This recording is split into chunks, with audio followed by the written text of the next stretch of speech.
Top 10 Total War Games 2020. Number 10, Medieval. After the success of Shogun, developers just had to keep Total War coming, so they did, and fashionably so with Medieval Total War. Pretty obvious choice for the next setting, Medieval era Europe.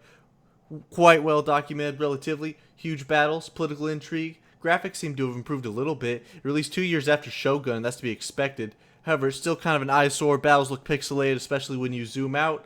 Again, not as good as the modern Total Wars, but still, pretty good change of setting and a good progression from the first Total War game. Up next, we have number 9, Thrones of Britannia. Fast forward to 2018, and with the current technology, we were given Total War Saga, Thrones of Britannia. It's also set in the medieval era, but much earlier in the Middle Ages, specifically 878 AD, soon after the death of the legendary Viking Ragnar Lothbrok.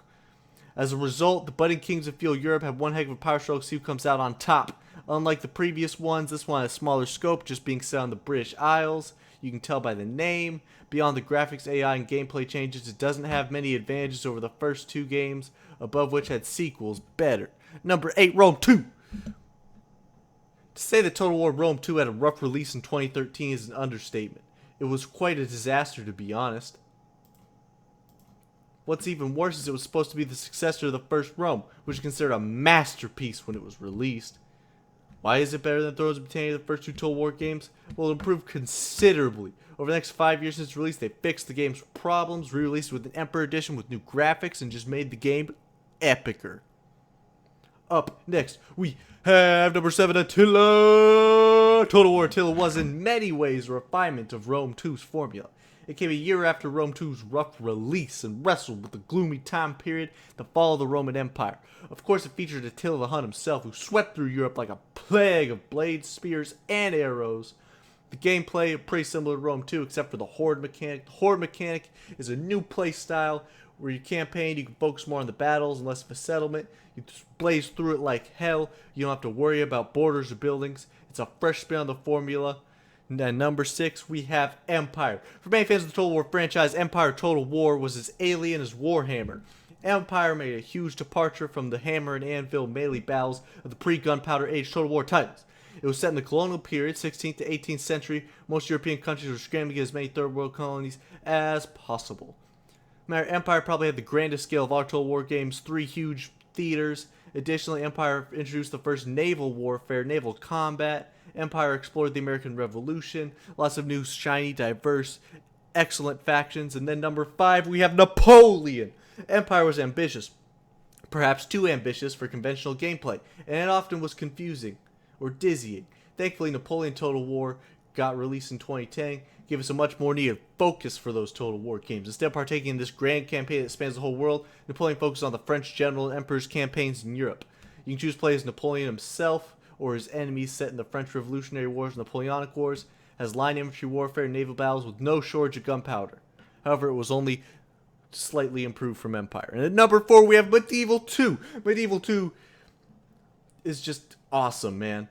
Thankfully, only 4 years from the original Medieval. It was released in 2006. As expected, the graphics were vastly improved, fully 3D. It might be a little outdated nowadays, but man, it is good as ever with the right mods. Aside from the visuals, Medieval 2 was so fun. Picking a feudal king in the Middle Ages, get like a crusade to take Jerusalem. Sometimes you can piss off the Pope, marry your princesses, freaking get dukes, alliances, overtax people, do battles, man. I like it. I've played this one. I've played all of them. It's great. Number 3, we have Rome.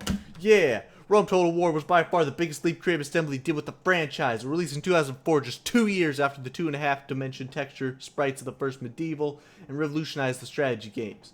First Total War to have gone full 3D, handle battles on Maximilian scale. It was so good back then. Even the History Channel used it for one of their shows. It's not just the graphics Rome did right, but the diplomacy, the campaign, even the Roman politics. Everything just did so well in Rome. It was almost impossible for Rome 2 in 2013 to reach the same standard in franchise innovation. Number 2, Shogun II.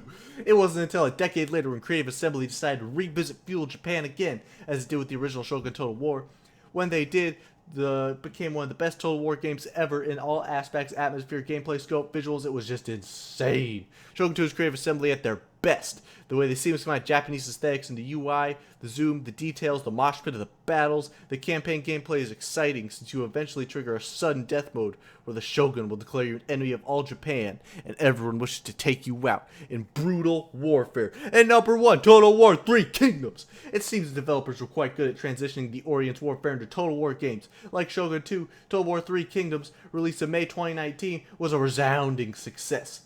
It's probably even enough to dethrone Shogun II as the definitive Total War game. Man, you play with the Han Dynasty, Jin Dynasty, Three Kingdoms era, Chinese history, Jin Dynasty. It's all over the place. China became a free-for-all battleground. Three Kingdoms is a slew of new features, revitalized the aging campaign and battle formula for Total War. They scrapped the old clunky diplomacy system for something more meaningful and less frustrating. And oh man, they even introduced romance mode, which adds a little dash of fantasy, where the generals are pretty much demigods portrayed as popular Chinese films. It's a Total War experience that will ruin other Total War games for you because it is just so damn good. I've been Black Wolf Hellcat. That is my list today. Have a good one. Black Wolf out.